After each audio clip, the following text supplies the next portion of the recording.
ministrando no interior de Rondônia e preciso pregar amanhã cedo no interior do Rio de Janeiro. Não havia nenhuma logística que me permitisse aceitar nenhum tipo de convite para estar em lugar nenhum na quinta-noite. Mas quando me convidaram para esse evento, parece que algo lá dentro de mim, no meu espírito, sinalizou: checa a logística que aí vai dar certo. E eu lembro que eu falei, na ocasião, acho que foi para o Ronaldo, falei: o desencargo de consciência, vou dar uma olhada. E tinha um voo chegando agora às 7h30 em Goiânia, e outro saindo amanhã, às 6 da manhã, o Rio de Janeiro, e dava certinho. Naquela hora, eu soube que aquilo era mais do que uma desconfiança, né? Era aquele direcionamento do Espírito Santo. Interessante que naquela hora mesmo, eu soube o assunto que eu deveria falar. Então, tenho certeza que eu estou no lugar certo, na hora certa, para fazer a coisa certa. E, para mim, não só é uma alegria poder servir essa casa, eu falo não só da igreja local, mas desse ministério que a gente respeita e admira, mas também saber, né, que eu posso estar aqui hoje como enviado de Deus para liberar uma palavra para o seu coração. Então, eu quero pedir que você abra seu coração. Queria dizer que nós temos, no final, à disposição em algum lugar, que eu não sei onde, alguns livros, e eu queria rapidinho, sem gastar muito tempo, falar deles para te encorajar. Daniel 11:32 diz que o povo que conhece seu Deus será forte e fará proezas. Ou seja, o conhecimento de Deus afeta aquilo que nós somos, identidade, e afeta aquilo que nós fazemos, que é a produtividade. Em cima desse texto, eu escrevi esse livro, Revelação, o caminho para a realização. Descubra quem você é e potencialize seus resultados. Embora o livro sirva para qualquer cristão, nosso público-alvo, né, em quem pensamos desde o início, foi liderança, e eu tenho certeza que esse material pode te ajudar, e muito. No ano passado, além desse, eu publiquei outros 2 livros. Um deles, acredito que eu posso classificar entre as mensagens mais importantes que Deus tem nos dado. Eu escrevi junto com a minha esposa. É o livro Como Flechas, preparando e projetando os filhos para o propósito divino. É um manual bíblico sobre criação de filhos, mas a gente foca muito a questão de prepará-los para viver o seu destino profético, o cumprimento do propósito de Deus para as suas vidas. Esperamos nossos filhos estarem adultos, crescidos, já criados, com bom testemunho, para só depois disso, que ela e eu abrimos a caixa preta da criação dos filhos lá em casa. E em novembro do ano passado, nós publicamos esse livro aqui, que eu tenho chamado de A Obra da Minha Vida. Dos 23 que eu escrevi até agora, nenhum outro. Eu gastei tanto tempo estudando, pesquisando, orando, meditando, discutindo com outros mestres, como eu fiz com esse aqui, Graça Transformadora. Né? Um livro onde a gente apresenta a obra da graça, não se limitando apenas à remoção da condenação dos pecados já cometidos, mas ela como força capacitadora, nos empoderando para uma vida de obediência, para uma vida de santidade. Quando o Senhor Jesus fala àquela mulher apanhada em flagrante adultério, Ele não diz só: eu não te condeno. Ele também diz para ela: vá e não peque mais. A boa notícia do Evangelho é maior do que apenas o perdão de pecados cometidos. Ela diz respeito à quebra do domínio do pecado. Romanos 6,14 diz: o pecado não mais terá domínio sobre vós, porque não estáis debaixo da lei, e sim debaixo da graça. A grande mudança de lei para graça tem a ver com a quebra do domínio do pecado. E entender isso é revolucionário, né? Então, esse material, se te interessar, vai estar à disposição em algum lugar. Ronaldo, sabe dizer onde? Ok, no pátio. Abra a sua Bíblia, por gentileza, no Evangelho de Lucas, no capítulo 5. Eu gostaria que a gente pudesse ler juntos, a partir do versículo 33 até o verso 38. Lucas, capítulo 5, de 33 até o 38. Esse vai ser o nosso ponto de partida e também o trilho da nossa ministração. Eu vou ler na Nova Almeida atualizada. O texto sagrado diz assim: então eles disseram a Jesus: os discípulos de João frequentemente jejuam e fazem orações, E os discípulos dos fariseus fazem o mesmo, mas os seus discípulos comem e bebem. Jesus, porém, lhes disse: será que vocês podem fazer com que os convidados para o casamento jejuem enquanto o noivo está com eles? No entanto, virão dias em que o noivo lhes será tirado, e então, naqueles dias, eles vão jejuar. Será que você pode repetir essa frase comigo? Diga: eles vão jejuar. Só mais uma vez, com um pouquinho mais de empolgação, talvez virando para algum vizinho aí, perto de você, diga: eles vão jejuar. Verso 36 a 38. Também lhes contou uma parábola. Ninguém tira um pedaço de uma roupa nova para colocar sobre roupa velha, pois se o fizer, rasgará a roupa nova, e além disso, o remendo da roupa nova não combinará com a roupa velha. E ninguém põe vinho novo em odres velhos, porque se fizer isso, o vinho novo romperá os odres, o vinho se derramará e os odres se estragarão. Pelo contrário, vinho novo deve ser posto em odres novos. Meu Deus, suplicamos mais uma vez graça e favor do Senhor. Oramos que o Teu Espírito, o Espírito da verdade, se mova não apenas nesse lugar, no ambiente, mas no íntimo, no coração de cada um de nós. Que os olhos do nosso entendimento sejam iluminados, que o Senhor traga a compreensão espiritual, que juntamente com a Tua palavra possa vir, ó Deus, o Teu toque e aquela aplicação personalizada que só o Senhor pode produzir. Permita-nos ter mais do que uma palestra, um discurso, e que, ó Deus, a Tua palavra cumpra, como o Senhor falou por boca de Isaías, o propósito pelo qual ou para o qual ela foi enviada. Nós te damos desde já honra, glória e louvor, pela certeza daquilo que o Senhor fará em nossas vidas, em nome de Jesus. Amém. Amém. Bom, eu quero tomar essa porção da Escritura que lemos, como eu disse, tanto como ponto de partida, como trilho da nossa conversa e da nossa reflexão. É óbvio que essa abordagem que fazem ao Senhor Jesus, comentando que os discípulos de João, aqui no caso é João Batista, frequentemente jejuavam, faziam orações, que os fariseus faziam o mesmo. Mas eles olham para Jesus e dizem: mas os teus discípulos comem e bebem. É evidente que não se tratava de nenhum tipo de elogio. Na verdade, nós temos mais do que uma crítica, nós temos aqui um ataque a Nosso Senhor. Porque, normalmente, dentro daquela cultura, o mestre era responsabilizado pela conduta dos seus discípulos. É quase como se alguém hoje em dia chegasse para um pai e uma mãe e dissesse para eles: os filhos de fulano são uma bênção, os filhos de Beltrano, bem comportados, os filhos de Ciclano sabem se conduzir, mas os seus. E por trás desse mais os seus, reticência, dessa comparação, estava um ataque ao comportamento dos filhos. Nesse caso, nenhum de nós leria isso como elogio. Nós entenderíamos, obviamente, como crítica. E basicamente o protesto dessas pessoas a Jesus é: porque não vemos nos seus discípulos uma marca que os discípulos de João Batista e que os fariseus carregam, que é jejuar, e não apenas jejuar. Eles dizem que os discípulos de João Batista jejuavam com frequência. Os fariseus também. Em Lucas 18, nós vemos Jesus mencionando um fariseu que sobe ao templo para orar. Ele bate no peito e ele diz: eu jejuo 2 vezes por semana.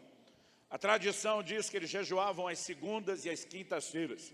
Agora, se os discípulos de João Batista são colocados à frente dos fariseus e menciona que eles jejuavam com frequência, provavelmente era mais do que 2 vezes por semana. Ou seja, o jejum era parte de uma cultura religiosa, de um estilo de vida. Embora no Velho Testamento houvesse uma única ordenança, um único imperativo a respeito de um dia de jejum anual, que era o dia da expiação, o Yom Kippur. Evidente que ao longo da história do povo de Deus, o jejum ele passou a ser parte das práticas espirituais e associado a uma vida de oração. Mas quando Jesus foi confrontado, ele responde não apenas a respeito do assunto do jejum, que eu chamaria de o quê. Jesus também fala sobre quando eles iriam jejuar. E, ao meu entender, na parábola que Jesus emenda após discutir o assunto do jejum, ele também está, no mínimo nas entrelinhas, sugerindo o porquê nós, os seus discípulos, deveríamos jejuar. Nós estamos vivendo um tempo e uma época onde o jejum deixou de ser parte da cultura do povo de Deus. Esquecida, negligenciada e ultimamente até mesmo combatida. Eu vejo alguns pregadores pós-modernos, que é o jeito mais bonito que eu achei de falar sem parecer que nós estamos atacando demais. Eu vejo eles falando a respeito do jejum, e para eles o jejum não é apenas uma coisa da lei. Parece que o que eles refletem é que eles acreditam que o jejum é uma coisa de Satanás, de tão contrários que se tornaram. E eu acredito que nós estamos vivendo um tempo e uma estação profética, onde Deus quer que a gente entenda não apenas a teologia bíblica sadia do jejum, mas onde a gente entenda aonde Deus quer, como igreja, nos levar. E o tema da minha mensagem hoje é a importância do jejum. E eu gostaria que nós pudéssemos começar a partir dessa orientação de Cristo, entendendo que Ele não olha apenas para o jejum no passado, na história do povo de Israel. Ele trata da abordagem no presente, mas Ele sinaliza principalmente a questão do futuro. E uma das coisas que a gente não pode evitar falar, principalmente quando nos preocupamos em entender qual é o padrão das Escrituras, e eu quero destacar isso em primeiro lugar, é se o jejum é para hoje, é para o nosso tempo, se ele é para os crentes da nova aliança. Então, obviamente, a resposta de Jesus, quando questionaram seus discípulos não jejuam, Jesus diz, eles vão jejuar. Ele não apenas demonstrou que esperava isso dos seus discípulos, mas que eles fariam isso, e ele inclusive orientou sobre como fazer. Em Mateus 6,16, Jesus diz assim, quando jejuardes? Ele não diz se jejuardes. O jejum não era uma opção, o jejum foi dado como certo. Embora houvesse pessoas fazendo a coisa certa, que era jejuar do jeito errado, os hipócritas, Jesus diz, vocês não vão usar o erro dos hipócritas como uma desculpa para deixar de fazer o que é certo. Vocês, em vez de fazer como eles, vão fazer da forma certa. Ninguém orienta como fazer alguma coisa, a menos que espere que aquela pessoa faça aquilo para o qual está sendo orientado. Alguém disse outro dia, mas o jejum não é um imperativo. Nem no Velho Testamento, à exceção do dia da expiação, muito menos no Novo. Jesus demonstrou uma expectativa, mas não deu uma ordem. Eu digo, e se nós entendemos o que é ser um discípulo, que vive para satisfazer as ordens ou os desejos e anseios do seu Senhor, e Ele comunicou uma expectativa de que nós fizéssemos, isso não deveria ter, e agora eu tomo emprestado as palavras de John Wesley, isso não deveria ter, no mínimo, o mesmo peso de um mandamento para nós que queremos agradá-lo. O ponto a ser discutido não é se nós estamos diante de um imperativo ou não, é se nos foi orientado, se nos foi sinalizado que nós deveríamos ou não praticar o jejum. E o Senhor Jesus não apenas disse eles vão jejuar, mas Ele sinaliza quando. Ele diz os convidados não vão fazer isso enquanto o noivo está presente. O interessante é que você pode pegar qualquer comentarista do Novo Testamento, dos textos bíblicos, e vai ser muito difícil você achar alguém, não importa a escola teológica, a linha de pensamento, vai ser muito difícil você encontrar alguém que tente dar uma explicação diferente para o fato de que Jesus se referia a si mesmo quando falou a respeito do noivo. Aliás, esse é o padrão em todos os seus ensinos e parábolas. Sempre que ele fala do noivo, ele estava falando a respeito de si. Ele diz, quando o noivo for tirado, eles vão jejuar. Em outras palavras, Jesus está dizendo, vocês não estão vendo ainda essa marca na vida deles, mas é certo que eles vão fazê-los quando o noivo for tirado. O que significa a expressão quando o noivo for tirado? Jesus não se referia aos 3 dias de ausência entre sua morte e ressurreição. Obviamente, ele falava do tempo em que ascendesse aos céus até os dias do seu retorno. Toda essa era do cristianismo que eu e você estamos vivendo, inaugurada pela sua primeira vinda e que se encerrará com a sua gloriosa vinda, com o seu glorioso retorno. Então, o Senhor Jesus diz, eles vão jejuar nesse tempo. Eu honestamente não consigo entender como alguém pode se levantar nos nossos dias e tentar dizer que o jejum é coisa do Antigo Testamento, que o jejum é coisa da lei. Outro dia um me perguntou, me deu um bom motivo para jejuar. Olhei para ele e falei, Jesus jejua. Você quer ser melhor do que ele? Aí esse camarada olhou para mim e falou assim, Jesus estava debaixo da lei. Eu falei, não me faça essa violência hermenêutica. Eu falei, eu conheço seu ministério e sua pregação. Você prega o evangelho e manda o seu povo pregar, dizendo que Jesus fez isso, Jesus mandou fazer e os discípulos obedeceram.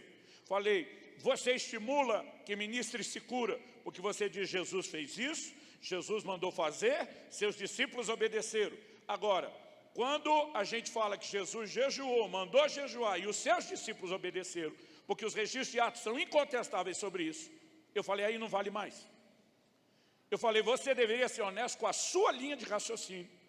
Eu não estou nem dizendo de você concordar com a minha, mas quando você usa a sua linha de raciocínio para promover o que quer e depois inverte isso para subtrair o que não quer, você é desonesto com você mesmo. Olhar com mais clareza, a palavra de Deus diz, é evidente que Nosso Senhor deu exemplo do jejum, deu instruções sobre o jejum, falou a respeito da sua expectativa, e a gente nem precisaria de tanto detalhe ou discussão para o que deveria ser simples. Mas a verdade é que muitas vezes é mais fácil justificar algo que nós não queremos fazer do que simplesmente obedecer. Outro dia alguém me perguntou, mas e o silêncio das epístolas? Essa pessoa me disse, não existe nenhuma ordem nas epístolas para que a gente jejue. Eu falei para ele, desde quando alguma ordem de Jesus precisa ser revalidada pelos apóstolos? Eu falei, você prega o evangelho porque Jesus falou, não porque há uma ordem nas epístolas. Você prega o evangelho porque no livro de Atos você viu que eles obedeceram. Eu falei, já que ele era do mesmo grupo pentecostal que eu, falei, você acredita e prega no falar em línguas, porque Jesus disse que nós falaríamos, porque você disse que no livro de Atos os discípulos experimentaram, mesmo que não haja nenhum imperativo, nenhuma ordem nas epístolas. Agora, pregar o evangelho você faz, porque Jesus falou e eles fizeram no livro de Atos, sem uma revalidação das epístolas. Falar em línguas você faz sem a revalidação das epístolas, no sentido de ordenança. Eu falei, mas quando é o jejum, a regra também muda? Eu falei para ele, Paulo nos disse que jejuava. Além dos relatos que nós temos de Atos 9:9, no dia em que Paulo se converte, ele se tranca por 3 dias sem comer e nem beber, de cara. Outro dia alguém falou, comportamento de judeu da velha aliança. Eu falei, ok. Atos capítulo 13. Quando em Antioquia, a liderança de uma igreja de gentios está reunida. A Bíblia diz que eles estavam ministrando ao Senhor e jejuando.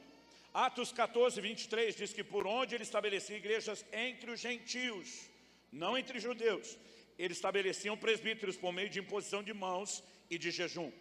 Nós olhamos para o jejum, embora obviamente ele tenha o seu legado e história vindo do Antigo Testamento, nós precisamos reconhecer que a oração também tem. Nenhum de nós vai deixar de orar no Novo Testamento porque se orava no Velho. Nenhum de nós vai deixar de praticar esmolas ou boas obras no Novo Testamento porque se fazia do Velho. Mas quando é o jejum, a gente simplesmente muda. Olhei para aquele camarada e falei, não apenas sabemos que Paulo jejuou pelo livro de Atos, mas ele faz uma declaração em 2 Coríntios, capítulo 6, verso 5, no plural, nos jejuns. Aí o outro falou assim para mim, involuntário. Falei, prova que ele está falando de algo involuntário. Aliás, em 2 Coríntios, no capítulo 11, no verso 27, ele diz em fome e sede, muitas vezes. Em jejuns, muitas vezes. Qual a diferença de fome e jejum? Jejum é voluntário, fome é involuntário. Você pode até transformá-lo num bom período de jejum. Eu me lembro de uma ocasião que nós ficamos 3 dias sem comer lá em casa, por falta de recursos. Decidi ter uma boa atitude de transformar isso num jejum, num tempo de oração. Agora, dizer que foi da minha escolha, não foi, foi involuntário. Foi um jejum compulsório. No entanto, quando o apóstolo consegue separar em fome e sede de circunstâncias que o empurraram a isso, para aquelas outras que ele classifica de jejum, obviamente ele está falando disso como prática voluntária. E eu me lembro que eu disse para aquela pessoa, Paulo diz, sede meus imitadores, como eu sou de Cristo. Falei, ele especificou o que era para imitar e o que não era para imitar. Esse cara falou, não necessariamente. Falei, não necessariamente, ele não especificou. Ele apenas disse, em tudo aquilo que eu imito Cristo, eu quero que vocês me imitem. Falei, então vamos lá. Jesus jejuou. Paulo jejuou, o que eu classifico como imitador de Cristo, e mandou imitá-lo. Você vai dizer que porque não há um imperativo claro, ele falou contra o jejum. Nós precisamos simplesmente entender que não há nem muita coisa para discutir o assunto do jejum, em termos de se deveria ser para o nosso tempo ou não. O que honestamente Nosso Senhor não disse, era qual a periodicidade do jejum que nós deveríamos praticar. Ele não disse se você ia praticar uma vez por semana, uma vez por mês, uma vez por ano. Mas honestamente, não acho que ele esperava que você fizesse um único jejum a vida inteira. Quando ele diz lá em Mateus 6, quando orardes, será que Nosso Senhor esperava que a gente fizesse uma ou duas orações na vida e nada mais? Quando ele diz, quando derdes esmolas, ele esperava que a gente pelo menos uma vez na vida, para dizer, para não dizer que nunca fiz uma aqui. Ou ele esperava oração e esmola como estilo de vida. Se ele esperava oração e esmola como estilo de vida, quando ele fala do jejum, não é um estilo de vida, é simplesmente algo ocasional. E gente, nós precisamos ser honestos. No mês de janeiro agora, eu fiz uma enquete via rede social, e de uma amostragem que não foi tão pequena, quase 30 mil pessoas responderam. Quase 60%, era 59 ponto alguma coisa. Respondeu nunca ter feito um jejum de 24 horas na vida. Então, se esse for o raio-x da igreja brasileira, já é assustador. Mas um dia desse uma pessoa falou, pastor, e tem que levar em conta que o seu público, gente que segue alguém da sua idade, com perfil de ensino bíblico, ainda é o pessoal que está um pouco mais interessado nas coisas espirituais. Ele diz, se eu fizer uma enquete dessa na minha rede social, talvez o percentual ainda seja maior. E eu fiquei curioso. Sabe, nós precisamos entender que há uma cultura bíblica do jejum, que foi praticada ao longo da história e tem se perdido, mas que ela precisa ser resgatada. Quem está entendendo, diga amém. Jesus não definiu qual era a periodicidade. Então eu e você podemos dizer que nós temos uma certa liberdade nisso. Ele também não definiu o tipo de jejum que você faria. Na Bíblia nós temos pelo menos 3 tipos de jejuns. Um deles é o que nós chamamos do jejum total ou absoluto. Foi o que Paulo fez no dia da sua conversão. 3 dias sem comer nem beber. Foi o tipo de jejum que Esther proclamou quando pediu ao povo que orasse por livramento. Foi o tipo de jejum que o rei dos ninivitas proclamou sobre a nação quando Jonas entrega aquela mensagem de juízo. As palavras dos jovens lá da nossa igreja é o jejum, eles dizem, pastor, esse é o mais punk, é o mais hard, é o mais pesado de todos, eles falam. Mas nós temos o que muitos decidiram classificar como jejum normal, que é o jejum normal, com ingestão de água, mas sem comida. Aliás, a palavra jejum no Novo Testamento, ela vem do grego nesteia. Ne é um prefixo de negação. Esteia é uma derivação de estio, que significa comida, ou seja, é não comer. O que hoje em dia eu também vejo os crentes tentando falar de jejum apenas como abstinência de qualquer outra coisa, mas parece que menos de comida. Você pode associar a abstinência de comida outras abstinências, com certeza. Em 1 Coríntios capítulo 7, verso 5, Paulo fala sobre o casal dar durante um tempo e de comum acordo uma pausa na vida e intimidade deles para se dedicar mais à oração. Outras abstinências podem ser incluídas, sim, mas não como substituição. Qual é o jejum normal, voltando ao assunto? A Bíblia diz em Lucas 4:2 que durante 40 dias Jesus não comeu. A Bíblia não diz que ele não bebeu. E a Bíblia diz ao fim dos quais ele teve fome, não diz que ele teve sede. Sempre que há um jejum onde a água não está presente, a Bíblia fala sobre não estar presente. Quando ela não fala, deduz-se que houve ingestão de água. Esse é o chamado jejum normal. Mas em Daniel, no capítulo 10, nos versículos 2 e 3, ele diz que ele jejuou por 3 semanas inteiras. Ele não diz que foi um jejum total, sem comer nem beber. Ele não diz que foi um jejum normal, bebendo água, mas sem se alimentar do resto. Ele diz apenas que durante 3 semanas inteiras, ele não comeu carne, não bebeu vinho e não comeu manjar desejável. Ou seja, me parece que ele restringe uma dieta. Alguns sugerem que talvez ele tenha feito o que já havia feito lá no capítulo 1, uma dieta à base de água e de legumes. Mas por 3 semanas ele praticou o que nós classificamos de um jejum parcial. E é importante entender esses modelos porque talvez alguém tenha dificuldade com uma forma de jejuar, mas pode incluir outra. Um dia desse, um jovem da minha igreja falou, não, pastor, no jejum eu tenho um problema de gastrite, eu não posso ficar muito tempo sem comer, que eu passo mal. Falei, faz um jejum parcial. Ele me olhou e falou, como assim? Falei, do tipo de Daniel. Toma talvez suco de fruta, um caldo de legumes. Com certeza você não vai deixar o estômago vazio, mas não precisa comer como você come todo dia. Esses dias ele me olhou e falou, pastor, estou fazendo, está dando certo, não tenho passado mal, só passo fome. Falei, isso faz parte. Porque um outro dia falou, não, pastor, eu não gosto de jejuar porque eu passo fome. Eu falei, tu está de brincadeira. Agora, embora Jesus não tenha determinado a periodicidade, o tipo e outra, nem a duração. Na Bíblia você vai encontrar pessoas que jejuaram uma parte do dia, o dia inteiro. E aí você tem na Bíblia alguns exemplos de jejuns maiores, 3 dias, 7 dias, 14 dias, 21 dias e até 40 dias. Eu sei que a cabeça da gente normalmente se assusta quando falamos de jejuns prolongados. Mas honestamente, isso não deveria ser tão assustador como normalmente nós tratamos. A Bíblia diz que Jesus jejuou 40 dias. E eu me lembro, quando garoto, eu pensava, ele fez isso porque era Jesus, era quase um super-homem, tinha um elemento sobrenatural. A verdade é que se Nosso Senhor tivesse conduzido no seu ministério, ou em qualquer outra coisa que ele fez, numa condição distinta da de um homem, ele não seria o substituto perfeito para mim e para você. Ele diz que eu e você faríamos as obras que ele fez. Isso não significa só resultados ministeriais. Nós podemos ter uma vida de oração como a que ele teve, e nós podemos jejuar como ele jejuou.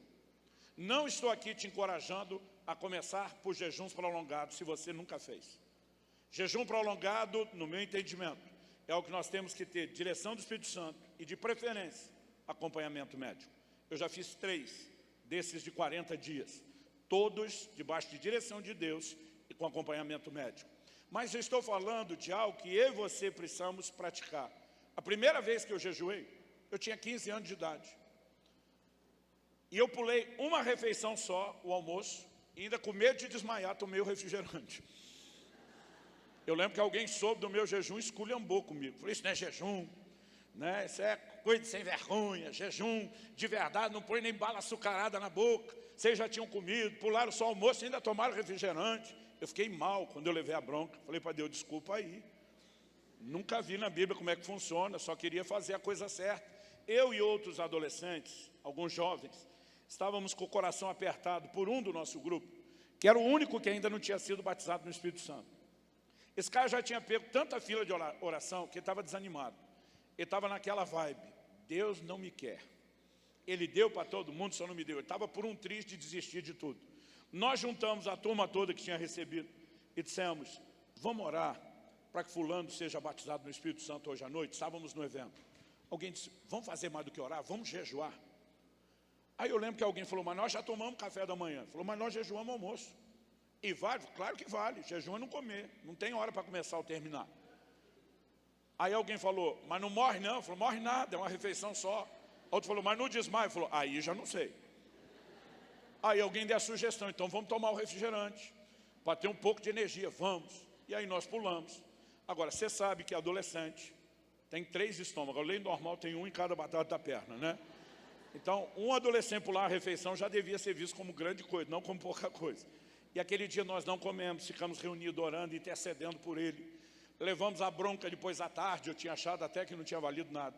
Mas quando naquela noite, nosso amigo finalmente foi cheio do Espírito Santo, ninguém tirava da nossa cabeça que a gente tinha descoberto uma ferramenta que merecia ser entendida e melhor praticada.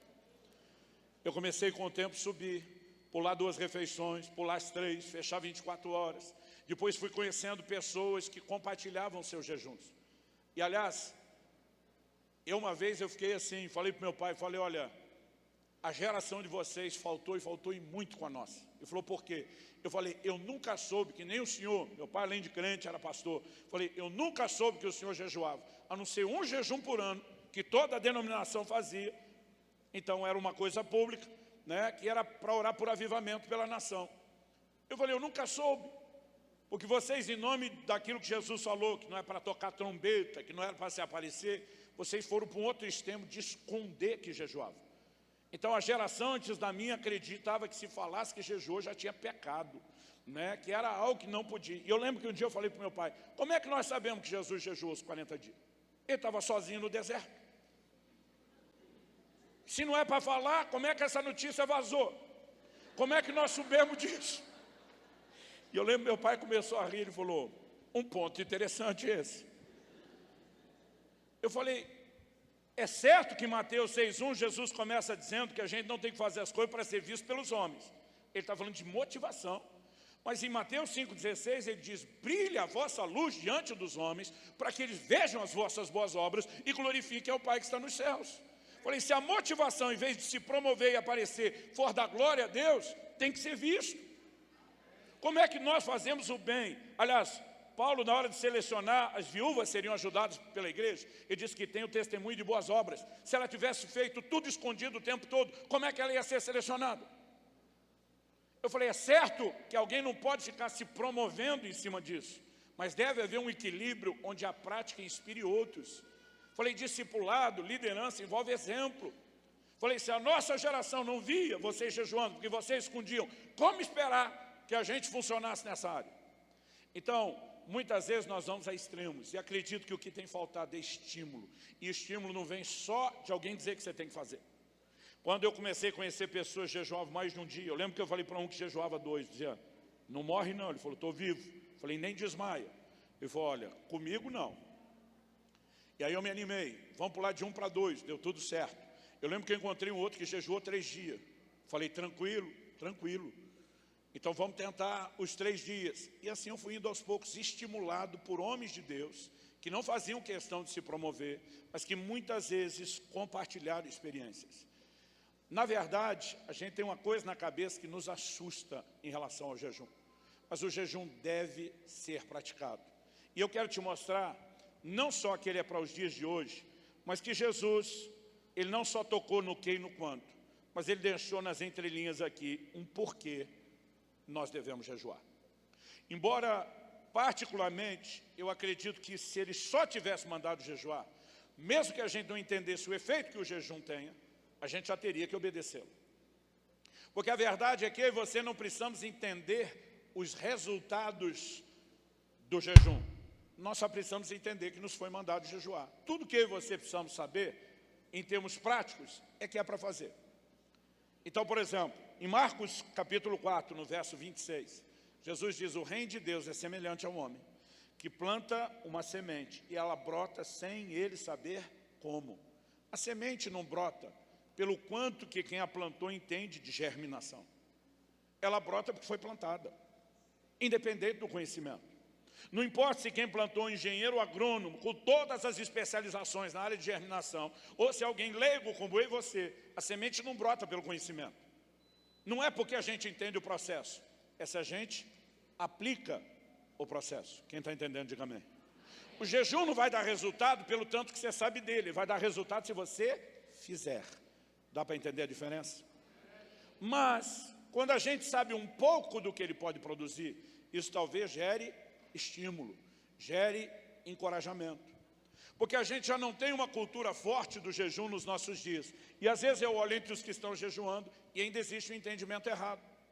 Por exemplo, determinados grupos estão vendendo a imagem de que o jejum é barganha com Deus, é moeda de troca. E isso não é verdade.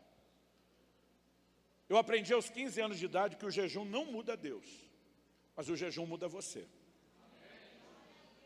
O jejum não deixa Deus em dívida contigo.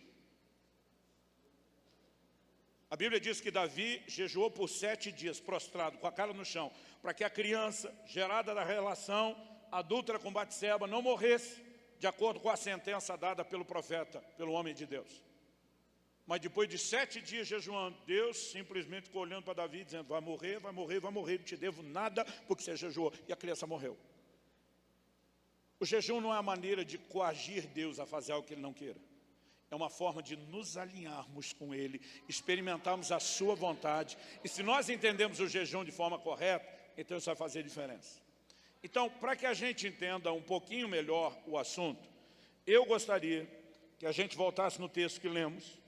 E depois da frase de Jesus, dizendo, eles vão jejuar, o verso 36 diz, também lhes contou uma parábola. O interessante é que você vai encontrar isso não apenas em Lucas. Os 3 primeiros evangelhos são chamados evangelhos sinóticos.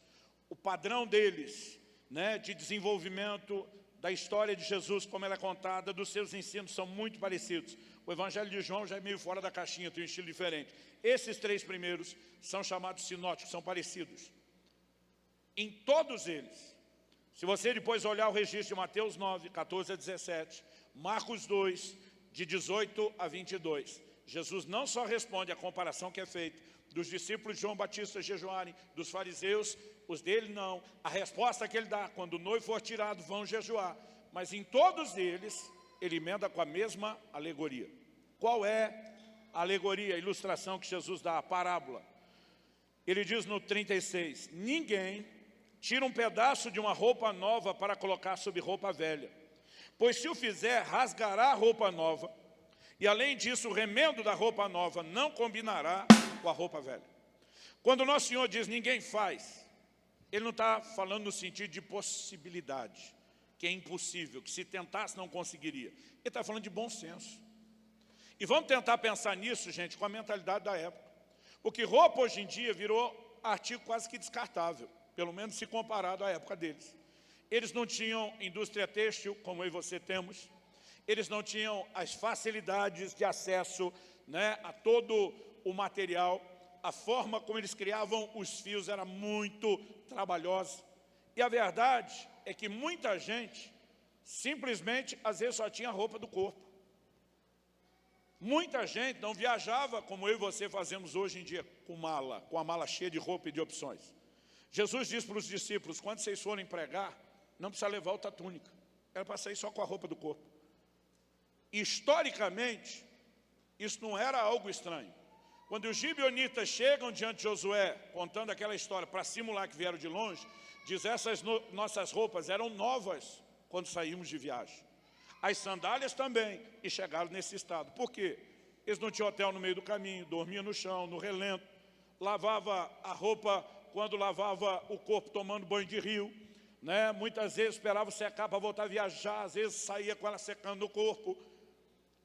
Então, eu quero te dizer algo, nem Salomão, em toda a sua glória, teve um guarda-roupa como o seu. Quando você sentir aquela tentação de reclamar, não tem nada para vestir hoje.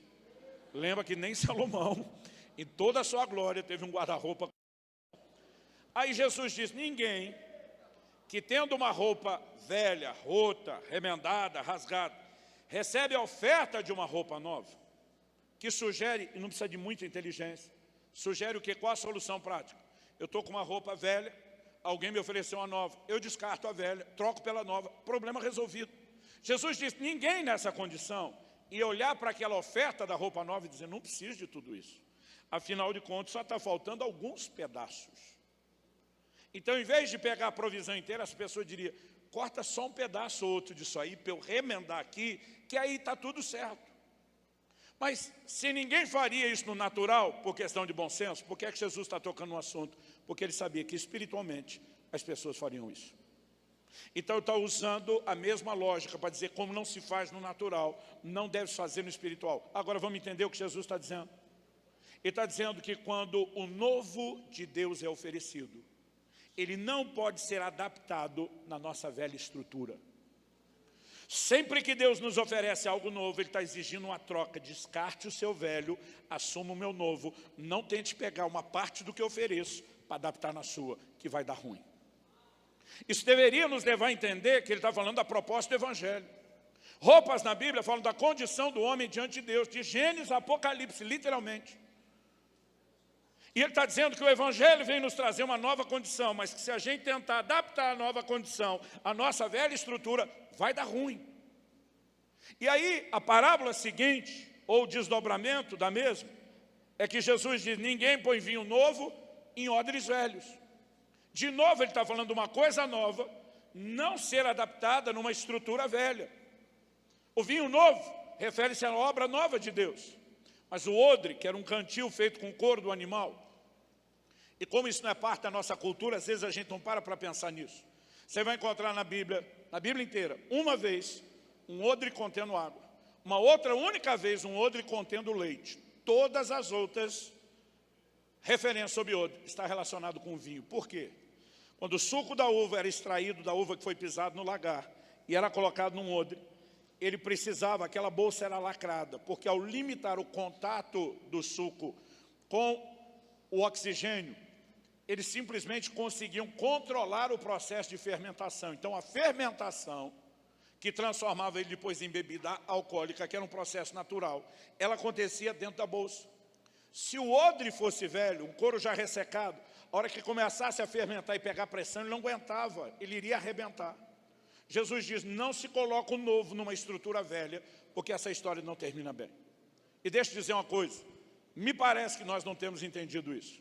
Porque tentar adaptar o novo de Deus numa estrutura velha, dar ao Evangelho, o que não era para ele ter, um prazo de validade. É uma questão de tempo e a coisa se perde. Nós estamos esperando o próximo censo para saber mais ou menos os números, que nem sempre a gente acredita que são precisos, mas dá para ter uma boa noção. No último censo de 2010, nós já éramos 40 milhões de evangélicos na nação. Os mais conservadores estão chutando a marca de 50. Os mais empolgados estão dizendo pelo menos 60 milhões. Eu lembro que entre 2016 e 17, na virada do ano, saiu uma matéria de capa da revista Veja, dizendo que no máximo até 2040, nós evangélicos seremos maioria de fé na nação. E não era profecia não, gente. É gente que nem gosta da gente, simplesmente aplicando estatística e dizendo, na pior possibilidade da curva gráfica de crescimento, na pior, no máximo 2040, nós seremos maioria na nação. O que me sugere que o problema da igreja brasileira não é pregar o Evangelho.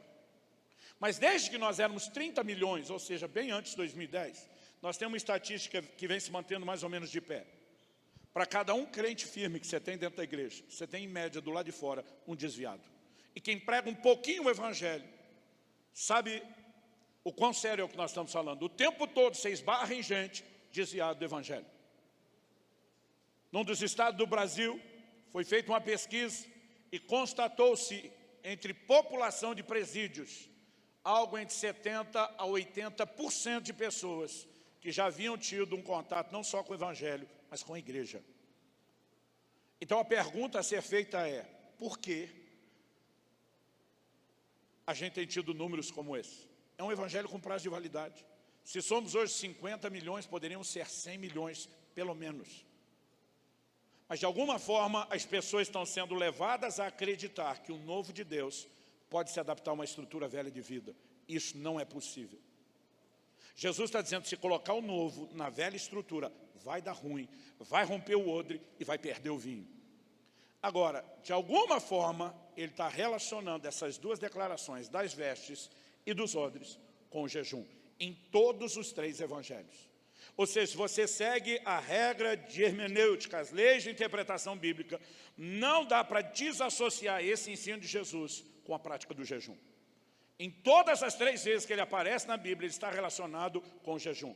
Portanto, o jejum tem alguma coisa a ver com a questão da estrutura com a qual eu e você recebemos o Evangelho. O que eu e você compreendemos com muita clareza no Novo Testamento é que, embora recebemos uma nova natureza, a velha não desapareceu e ela tem que ser mortificada. Em Colossenses 3,5, Paulo diz, fazei morrer a vossa natureza terrena. Nós sabemos que isso também envolve questões como domínio próprio e não só o jejum. Mas o jejum é uma arma de mortificação.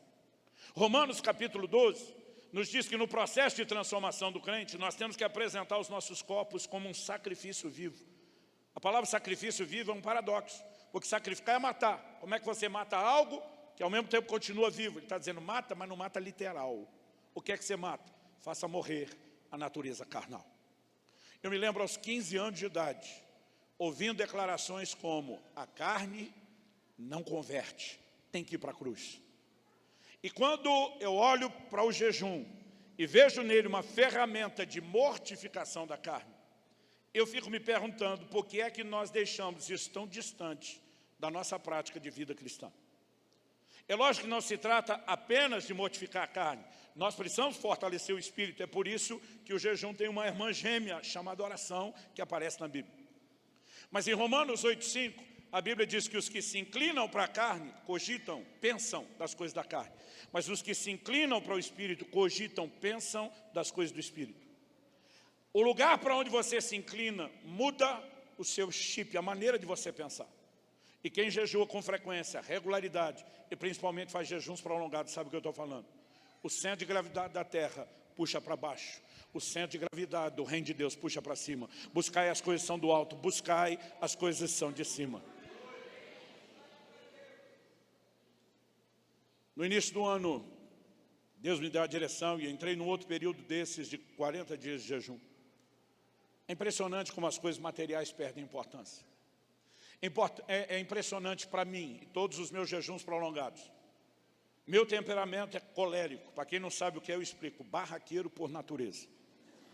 Quase todo dia que eu acordo, eu tenho que me lembrar. Eu digo, você é crente, comporte-se como tal. E é pastor, dê exemplo. Aí eu olho para a direita, o Espírito Santo está me vigiando e dizendo, o fruto do Espírito é mansidão e domínio próprio. Eu digo, valeu, eu viro para outra minha esposa, dizendo, seja mais doce, meu amor. Mas todo jejum prolongado que eu faço, isso sempre me gera uma crise. Nada e ninguém me irrita.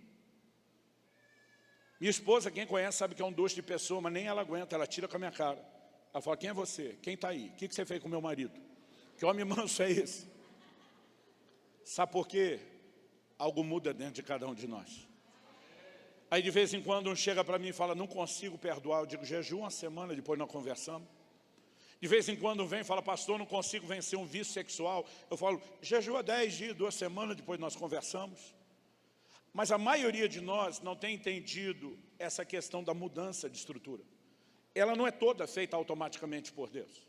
Ainda que você tenha recebido uma nova natureza, ainda que o Espírito de Deus venha habitar em você, Paulo diz que você tem que se despir do velho homem, se revestir do novo. Nós temos responsabilidades. E nesse processo, essas responsabilidades deveriam incluir o jejum como mortificação da carne e a oração como algo que fortalece o seu espírito e a nova natureza. Quem está entendendo, diga amém. Jesus não deu todas as explicações sobre como o jejum mexe com essa estrutura, mas ele relacionou com o assunto. Ele sinalizou que tinha a ver com isso. E se você começa a viver a prática contínua do jejum, o jejum não tem a ver com mérito. John Wesley chamava ele de um meio da graça. Você acessa, assim como quando usa a fé, você acessa a graça, você não a merece.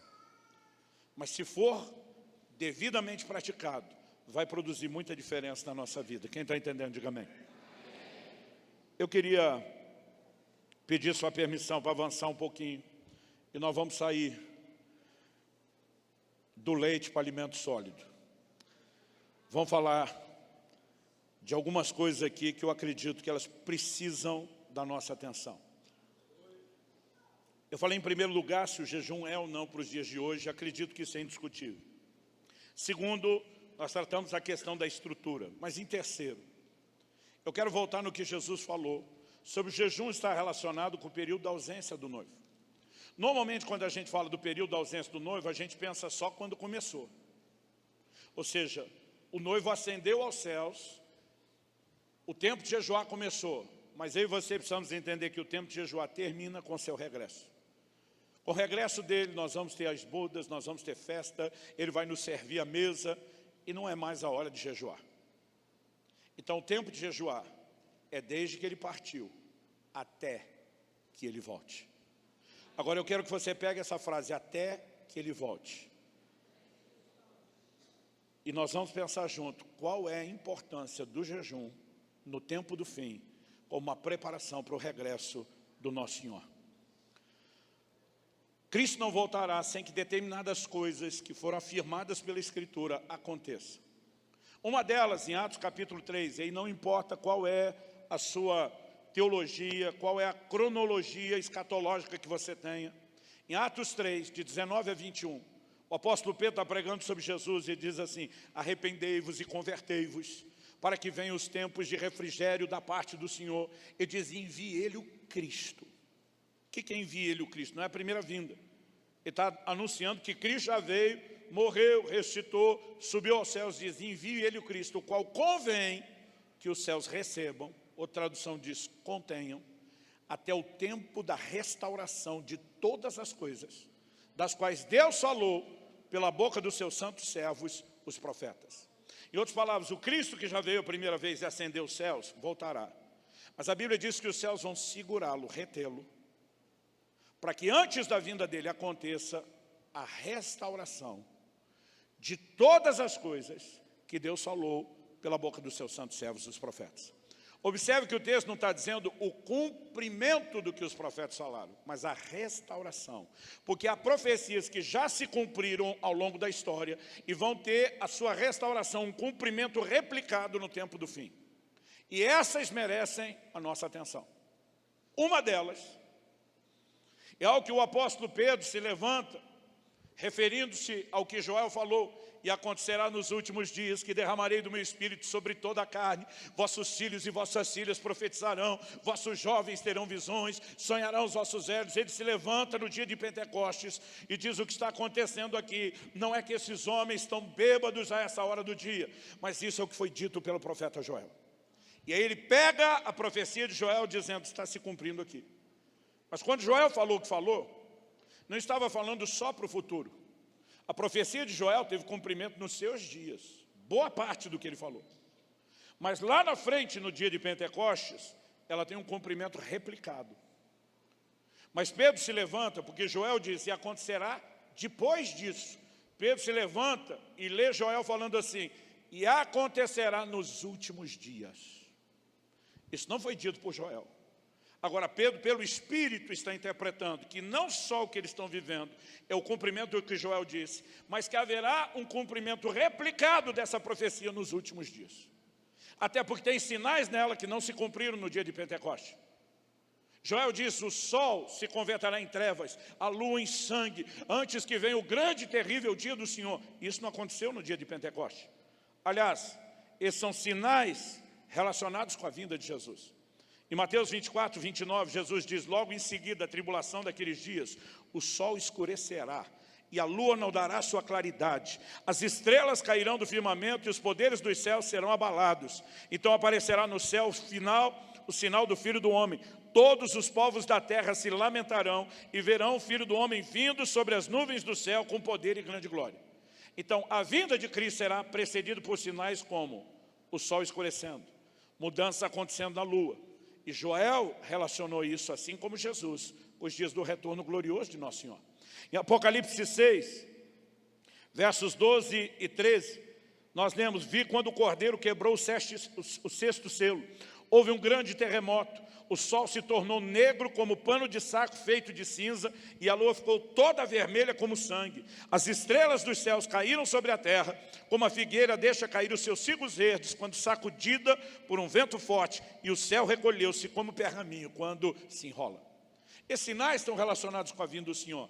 Eles estão na profecia de Joel, então não se cumpriram nos dias de Joel, não se cumpriram nos dias de Pentecostes, embora lá houve uma parte se cumprindo, aqui houve outra, mas haverá a restauração, um novo cumprimento do que foi dito por boca do profeta Joel no tempo do fim. Quem está entendendo, diga amém. Então, com isso em mente, o que é que eu e você precisamos entender?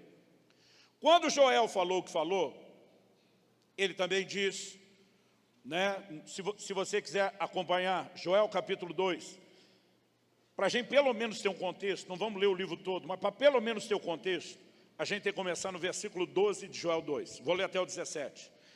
Ainda assim, agora mesmo, diz o Senhor, convertam-se a mim de todo o coração, com jejuns. Diga comigo, com jejuns. Um pouquinho mais de ânimo, com jejuns. Ele diz: com choro e com pranto, rasguem o coração e não as suas roupas. Convertam-se ao Senhor seu Deus, porque Ele é bondoso e compassivo, tardio em irar-se, grande misericórdia, e muda de ideia quanto ao mal que havia anunciado.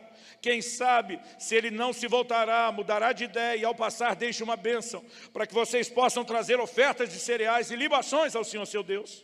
Toquem a trombeta em Sião, proclamem um santo jejum, convoquem uma reunião solene, reúnam o povo, santifiquem a congregação, congreguem os anciãos, reúnam as crianças e os que mamam no peito, que o noivo saia do seu quarto e a noiva dos seus aposentos, que os sacerdotes, ministros do Senhor, chorem entre o pórtico e o altar e orem. Poupa o teu povo, ó Senhor, e não faças da sua herança um objeto de deboche e de zombaria entre as nações, porque hão de dizer entre os povos: onde está o Deus deles? Então Deus está dizendo: volte-se a mim de todo o coração com jejuns. Proclame um santo jejum. E aí, no verso 28, ele diz: e acontecerá depois disso, que derramarei do meu espírito sobre toda a carne. Essa frase, depois disso, Deus está dizendo, algumas coisas precisam acontecer primeiro, pavimentando o caminho para que haja intervenção de Deus. Em toda a Bíblia e história, não há avivamento que não tenha sido pavimentado por um caminho de arrependimento, santificação, marcado pela presença de jejuns. Agora, Joel falou algumas coisas que se tornaram realidade nos seus dias. No verso 23, ele diz: filhos de Sião, alegrem-se e exultem no Senhor seu Deus, porque Ele lhes dará as chuvas em justa medida, fará descer como no passado as primeiras e as últimas chuvas. Deus diz: restituí-vos-ei, os anos foram consumidos pelo gafanhoto. Ele diz: as eiras vão transbordar de trigo, né? Os lagares de vinho. E Deus começa simplesmente a falar de uma restauração que mudaria a sorte material e financeira, a provisão de mantimento, porque as chuvas viriam na estação e na medida certa. Isso traria de volta todo o potencial de funcionamento agrícola ao normal. Deus diz: eu vou abençoá-los. Mas ao mesmo tempo que ele está falando, vou restituir chuvas naturais, ele também fala de chuvas espirituais. Derramarei do meu espírito sobre toda a carne. Quando você lê Joel, nós lemos até o 17, a Bíblia mostra que a partir do 18, o Senhor ouviu e atendeu o seu povo. Ou seja, houve um cumprimento nos dias de Joel.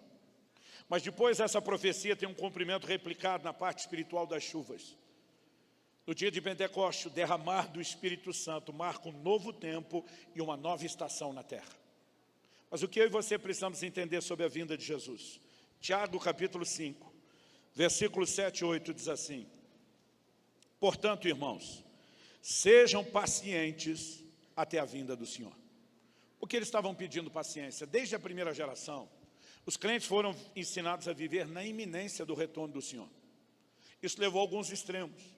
Primeiro, você vê Paulo em 2 aos Tessalonicenses corrigindo aquela turma que virou irresponsável, não queria nem trabalhar. Jesus está voltando mesmo. Aí diz: quem não trabalha não coma. Depois nós tivemos o outro extremo. Pedro começa a falar daqueles que estavam zombando da promessa da vinda do Senhor, porque tudo estava igual desde o início. Ele diz: o Senhor não retarda a sua promessa, mas Ele é longânimo, Ele é paciente, porque Ele deseja que muitos, todos sejam salvos.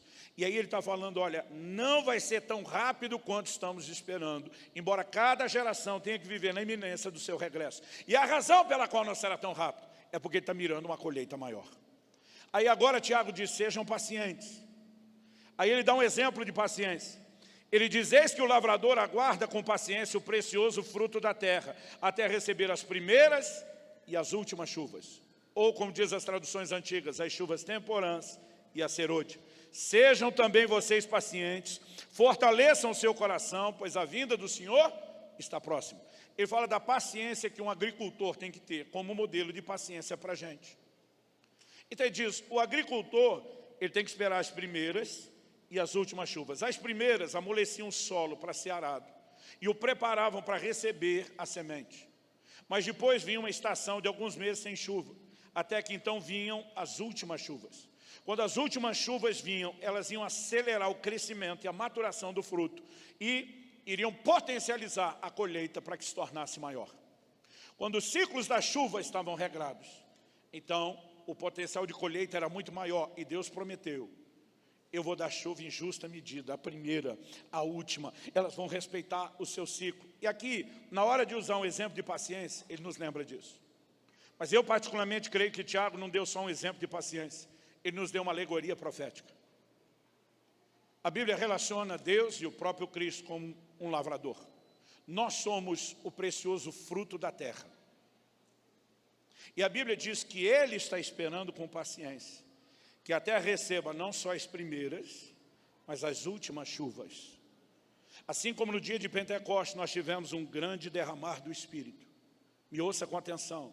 Os dias que precedem o retorno de Nosso Senhor serão marcados por um poderoso e glorioso derramar do Espírito Santo. São parte dos sinais anunciados. Eu digo mais: as últimas chuvas costumavam ser mais intensas e abundantes do que as primeiras. Não há razão para que a gente espere no tempo do fim nada inferior ao que aconteceu lá no início. A Bíblia diz que Ele está aguardando com paciência. Ele quer a maior colheita de todos os tempos. Ele deseja que todos sejam salvos. E Ele está aguardando com paciência. Agora, isso significa o quê? Que um dos sinais que marcarão o regresso de Nosso Senhor é um poderoso derramar do Espírito Santo. Agora, se nos dias de Joel nada disso aconteceu, sem que primeiro eles vivessem arrependimento e santificação com jejuns, quando você olha a estação onde o evangelho chega, meu querido, não era apenas os fariseus que jejuavam, até porque eles faziam da forma errada, mas você vê que o próprio João Batista, que vem como precursor de Cristo, anunciando arrependimento, anunciando santificação, jejuava. Nós sabemos disso porque os seus discípulos jejuavam com frequência. Cristo inicia o seu ministério jejuando. E de repente uma nova estação começa a se abrir. E nós vemos de novo uma preparação para o derramar do Espírito Santo. Você honestamente acredita que a réplica dessa profecia vai acontecer sem aquilo que exigiu o que tinha que acontecer primeiro nas outras duas vezes que ela aconteceu? O jejum se tornará uma ferramenta importante no tempo do fim, como talvez nunca foi ao longo da história da igreja. Pastor, o senhor está dizendo que Jesus não volta se a gente não jejuar? Não, eu estou dizendo que as últimas chuvas não vêm se a gente não jejuar. E ele não vem sem as últimas chuvas, então entenda como você quiser. Haverá uma restauração da cultura do jejum. E nós precisamos discernir isso. Nós precisamos corresponder com Deus. A noiva que Jesus vem buscar, ela é diferente do que eu e você temos isso por aí. É uma noiva sem mancha, sem mácula, nem ruga, nem qualquer coisa semelhante, mas santa e irrepreensível. E eu e você precisamos entender que algumas ferramentas são parte do processo de arrependimento, de santificação, de mortificação da carne. E entre elas, eu e você não podemos ignorar a importância do jejum. Ele inclusive nos ajudará a nos manter alertas. Vamos considerar a advertência de Jesus em Mateus 24. A partir do verso 36 até o 44, ele diz: a respeito daquele dia e hora, ninguém sabe, nem os anjos dos céus, nem o Filho, senão o Pai. Pois assim como foi nos dias de Noé, assim será também a vinda do Filho do Homem. Pois assim como nos dias anteriores ao dilúvio, comiam e bebiam. Preste atenção nisso. Comiam e bebiam. Casavam-se e davam-se em casamento. Até o dia em que Noé entrou na arca, e não o perceberam, até que veio o dilúvio e os levou a todos. Assim será também a vinda do Filho do Homem. Agora preste atenção, eu não estou dizendo que é errado comer e beber. Sem isso, a humanidade não tinha sobrevivido. Eu também não estou insinuando que é errado casar ou dar-se em casamento. Sem isso, a humanidade não teria se perpetuado até hoje. Mas Deus está falando de um entretenimento, de um envolvimento tão grande com essas duas áreas, que roubou deles a percepção, até que veio o dilúvio e não perceberam. Alguém pode entrar de uma maneira tão profunda naquilo que teoricamente não é em si errado, a ponto de desligar-se da percepção espiritual. Quando Paulo está dizendo a respeito do casal dar um tempo na intimidade, comum acordo, por pouco tempo, para se dedicar à oração, ele não está dizendo que isso é pecado. Mas ele está dizendo que até esse nível de deleite dado por Deus pode nos roubar a percepção de deleites mais profundos que poderíamos ter na presença dele. E nós somos parte de uma geração que década após década, na verdade isso acontece o tempo todo, ano após ano, mas a gente lê melhor num período maior. Nós temos nos dedicado, talvez como nunca antes, ao entretenimento. Eu lembro quando adolescente, meu pai me criticava, porque eu e os amigos da igreja, que era tudo crente sério, porque a gente assistia um filme por semana. A gente não conseguia ver mais. Todo mundo trabalhava, estudava, era envolvido nas coisas da igreja, mas a gente protegia um horáriozinho no fim de semana, para a gente ter aquele momento da diversão, que era assistir o filme. E eu ficava pensando, é um por semana. E meu pai dizia que era um porre de entretenimento, porque a outra geração pensava diferente. Eu fico imaginando se o papai estivesse vivo hoje, vendo a turma maratonar seriado, ele ia enlouquecer. Porque se um filme por semana gera porre de entretenimento, o que é o povo que vê todo dia, e normalmente mais de um. Leonard Ravenhill, autor do clássico Por que Tarde o Pleno Avivamento, afirmou décadas atrás, num outro contexto, o entretenimento tem se tornado o substituto diabólico da verdadeira alegria. As pessoas no tempo do fim vão ser amantes de si mesmos, vão se doar aos prazeres em níveis tão profundos que uma mensagem que fala, ei, você vai parar até os prazeres lícitos dados por Deus para se conectar a uma outra dimensão, ela vai soar cada vez mais fora de moda e de contexto. Mas ela é necessária para aqueles que querem se manter apercebidos. Quem está entendendo, diga amém. Então Jesus diz assim, então 2 estarão no campo, um será levado e outro será deixado. 2 mulheres estarão trabalhando no moinho, uma será levada, outra será deixada. Portanto, vigiem, porque vocês não sabem que dia virá o Senhor de vocês. Porém, considerem isso, se o pai de família soubesse a que hora viria o ladrão, vigiaria e não deixaria que a casa fosse arrombada. Por isso, estejam também vocês preparados, porque o Filho do Homem virá a hora em que vocês menos esperam. O preparados aqui não é só a vida espiritual em dia, o pecado longe, mas ele fala sobre a percepção, um estado de prontidão. Eu tenho me assustado ao perceber que quando você estuda 2000 anos de história da igreja, uma das coisas que você encontra em comum na vida de todos os santos, homens e mulheres de Deus, que escreveram a história do seu tempo, dos seus dias, da sua geração, eram as disciplinas espirituais. Eram gente devocional, de tempo com Deus, de vida de oração, de leitura bíblica e de jejum. Mas hoje em dia, se você começa a falar de tempo de oração, de devocional, de leitura bíblica, já te acusam na hora, religioso. Porque hoje o top é ser carnal. Pelo amor de Deus, como é que nós chegamos a isso? Jejuar então já não é nem coisa da lei. Como eu falei antes, para alguns parece que é do Satanás.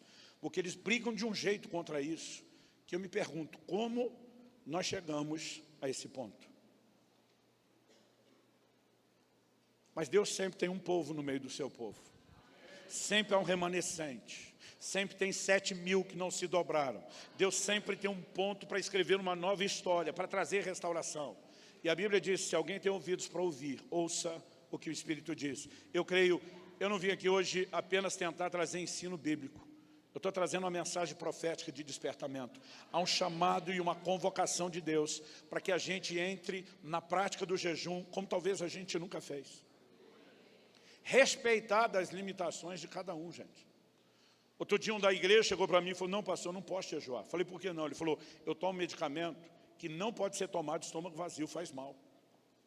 Não é só instrução médica. Se eu tentar fazer de estômago vazio, eu passo mal. Eu falei, quantas vezes você toma esse remédio por dia? Ele falou, uma só. Eu falei, que horas? No café da manhã. Eu falei, meu querido, então você toma o café da manhã, pode fazer ele até bem reforçado, e toma o seu remédio. E deixa para tomar café da manhã no outro dia junto com o remédio.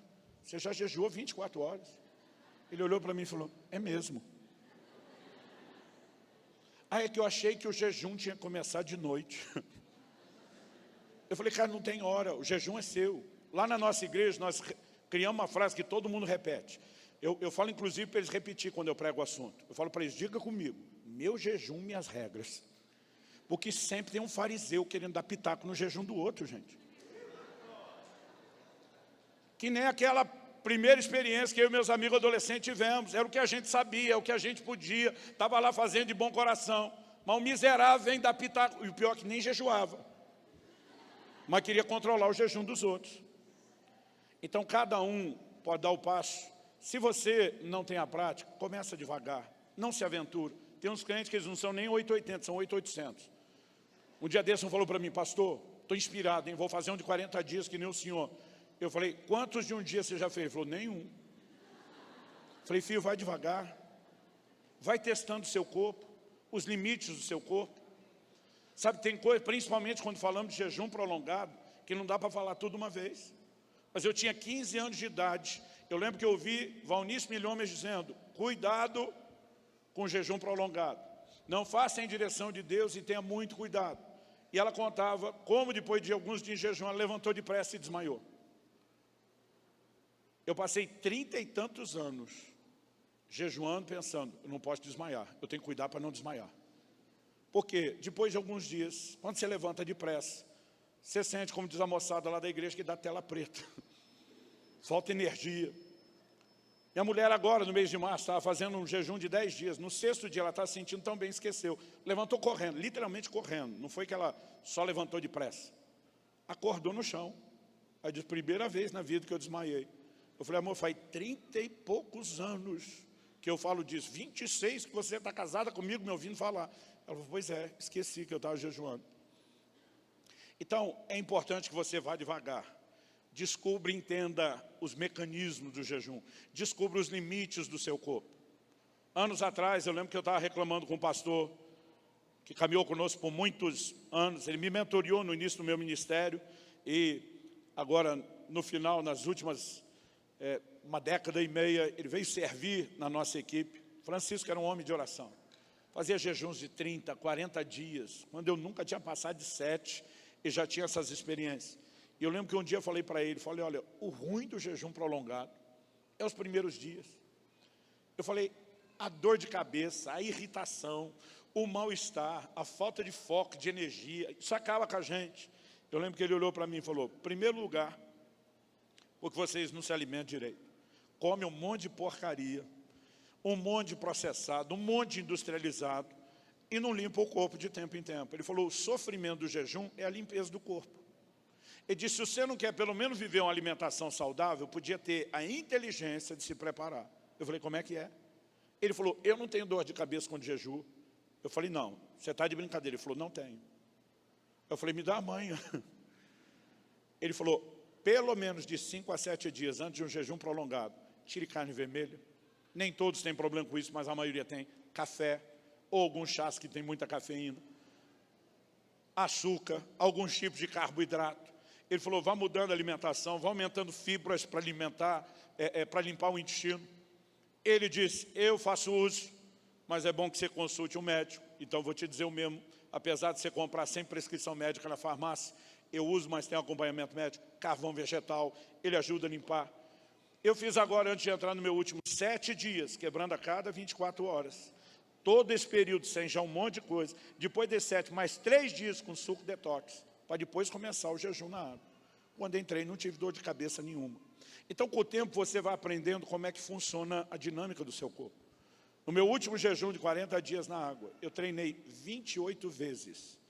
Treino de resistência, pesado, academia, com força, energia e disposição. Acredite se quiser. Então, o jejum não é esse mito, desde que a gente entenda e saiba praticar. Mas, espiritualmente, ele desata algo de uma forma inexplicável. E eu vim aqui te encorajar. Talvez cada um está num tempo de maturidade, numa estação específica, e as respostas têm níveis diferentes, mas eu creio que há uma convocação geral para que a gente entre num lugar mais profundo do jejum. Eu creio que Deus tem isso para a igreja brasileira. Eu creio que Deus tem isso para essa casa e para o novo tempo e estação do que Ele quer fazer nesse ministério, Luz para os Povos. Então eu quero jogar a bomba no seu colo e dizer agora, te vira e ver o que é que você faz com tudo isso que você ouviu. Vamos ficar em pé para parecer que está acabando.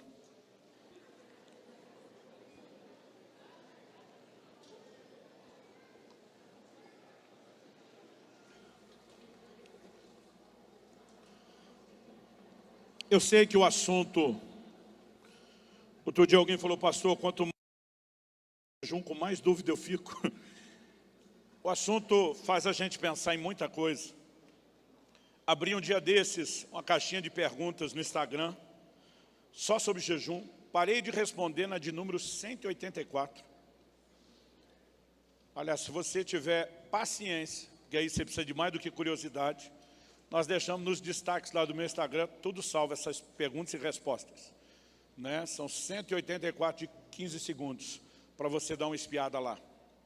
Durante esse jejum que eu fiz em janeiro e meados de fevereiro, Deus mandou estudar sobre o jejum como eu nunca tinha feito. Não só a teologia, não só a história, mas a fisiologia. Enquanto eu estudava sobre o assunto, eu também jejuei e eu escrevi um material inteiro a respeito disso. Eu não sei se ele vai sair ainda no mês de abril. Nós estamos mandando os últimos capítulos para revisão da editora, mas no máximo até maio. Talvez você veja a gente fazendo barulho na internet, promovendo um livro intitulado A Cultura do Jejum. Nós também gravamos um curso online com cada um desse conteúdo dos capítulos na forma de aula, porque acredito que a gente precisa de mais clareza, de mais orientação. E apesar de não ter tempo para cobrir todos os ângulos, eu queria apenas te provocar, te pilhar.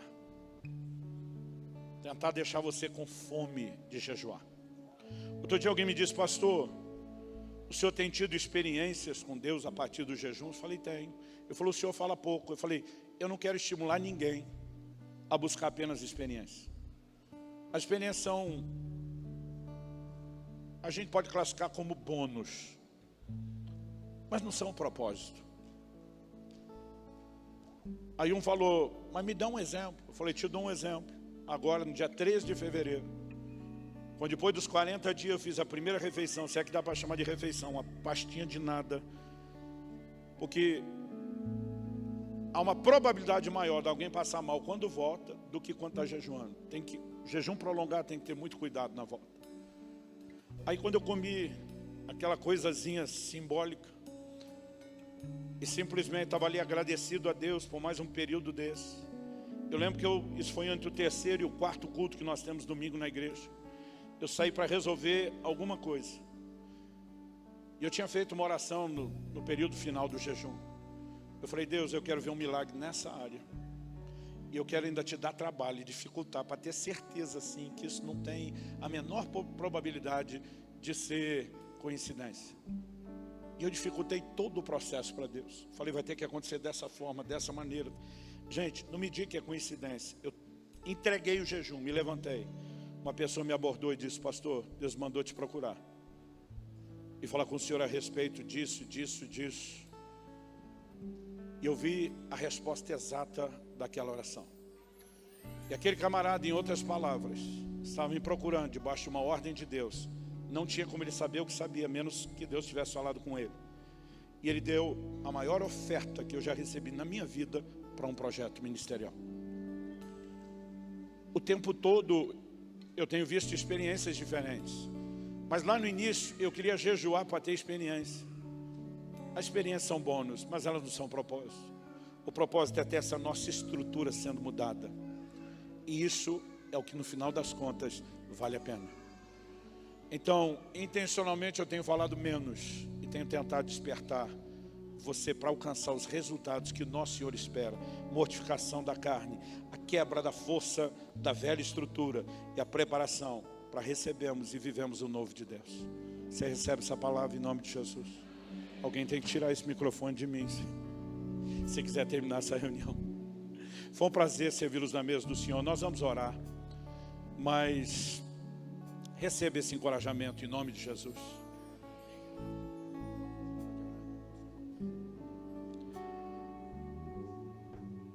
Meu Deus, se o Senhor não vivificar a Tua palavra, terá sido só um discurso, só uma aula, ou no máximo um discurso motivacional. Nós oramos que o Senhor de fato não apenas vivifique, mas aplique de forma personalizada a Tua palavra no íntimo de cada um de nós.